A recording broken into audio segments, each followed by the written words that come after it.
Desisyon kung tuluyang ipagbabawal ang paliligo sa Buena Vista Surf Camp sa bayan ng Gubat, Sorsogon, aabutin pa umano ng 1 buwan.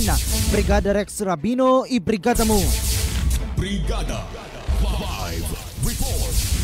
Aabutin pa umano ng 1 buwan bago magpalabas ng desisyon ang Local Government Unit o LGU Gubat, Sorsogon kung tuluyan nga bang ipagbawal ang paliligo ng mga regular swimmers sa Buena Vista Surf Camp sa Barangay Buena Vista. Sa panayam ng Brigada News FM Sorsogon kay Municipal Councilor at Committee on Tourism Chair Roxanne Escanilla, sinabi nito na mag-hire ang LGU ng 2 surfers na maging katuwang na mga kawani ng MDRRMO at Coast Guard upang pag-aralan sa loob ng 1 buwan kung saan ang mga risky areas na hindi pwedeng paliguan o kaya tuluyan ng ipagbabawal ang paliligo rito. Magtatayo rin niya ang LGU ng isang outpost sa bahagi ng BU Gubat Campus kung saan naka-standby ang mga kagamitang pang-rescue at isang registration site bago pumasok sa lugar. Kung tuluyan man naman ipagbawal ang paliligo ng mga regular swimmers, ibig sabihin nito, tanging mga surfers na lamang ang papayagan sa dagat sa buong surf camp. We will recommend for total closure if our study, if our observation ay mag-trace na all parts of Buena Vista Beach